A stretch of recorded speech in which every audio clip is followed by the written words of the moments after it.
ఉన్న బంగారంని యూటిలైజ్ చేసుకోవడానికి వచ్చినాం కానీ కొత్త బంగారం కొనేటట్టు లేదు అసలుకి. ఇంకా బంగారం కొనాలనే ఆలోచనలు కూడా లేవు.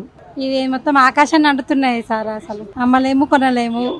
అమ్మపోతే అడవి కొనబోతే కొరువి లాగా ఉన్నది. అంతకు ముందు మా పాపలకు అవి ఉన్న గోల్డ్ తోటి అదొకటి దగ్గర ఒక ఐటెం లాగా చేపిద్దామని వచ్చినాం, అంతేగాని కొత్త కొనే పరిస్థితులు లేము సార్. ఇందేమో అంతకు ముందున్న రేట్ల కొంచెం అంతకుముందు 80,000 70,000 ఉంటే ఒక పర్వాలేదు, ఒక సామాన్యుడు కూడా కనీసం ఒక గ్రామాన్ని కొనుక్కోవడానికి సాహసిస్తాడు. కానీ మరీ ఇంతగానం గోల్డ్ పెరిగితే అసలు పనికి పేదవాళ్ళు అసలు పుస్తమట్టలు చేయించుకోవడానికి కూడా ధైర్యం చేయని కాలం అయిపోయింది సార్. ఇది తగ్గితేనే బాగుంటుంది అనేసి అనిపిస్తుంది. మెరుగులు పెట్టుకొని వేసుకునే పరిస్థితి వస్తుంది. ఇక మధ్యతరగతి వాళ్ళకి కూడా పేదవాళ్ళకి కూడా కనీసం ఒక గ్రాము ఒక అద్దతులం వేసుకునేటంత ఆ రేట్లో ఉంటే కొంచెం బెటర్ అనేసి మేము అనుకుంటాం. అంటే అంతగా 70,000 ఉన్నా ఒక 60,000-80,000 ఉన్నా పర్వాలేదు. కొంచెం మధ్యతరగతి పేదవాళ్ళు కూడా ఒక గ్రామం 2 ఎప్పుడు వాళ్ళు కష్టపడి సంపాదించిన డబ్బులతో కొంచెం పోగి వేసుకున్నా అప్పుడప్పుడు ఒక గ్రామం ఎంతనో కొనుక్కుంటారు.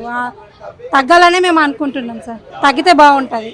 ఉంటే అది కరెక్టే, కానీ అంతగా వేసుకోకూడదు. ఇప్పుడు కానీ బంగారం ఉంటే ఒక ధీమ ఏంటంటే మన అవసరానికి బ్యాంకులో పెట్టుకొని మన అవసరానికి డబ్బులు ఇస్తున్నారు కదా సార్. అవసరానికన్నా యూజ్ అవుతుంది కాబట్టి గోల్డ్ కొంటున్నాం. కానీ పోయి మనం వేసుకున్నా కానీ అసలు ధైర్యం లేని కాలం కూడా వచ్చేసి ఇంట్లో పెట్టుకున్నా కూడా ధైర్యం లేదు. కానీ అవసరం తీర్చడానికి బ్యాంకులో పెట్టుకోవడానికి మాత్రం యూజ్ అవుతుంది.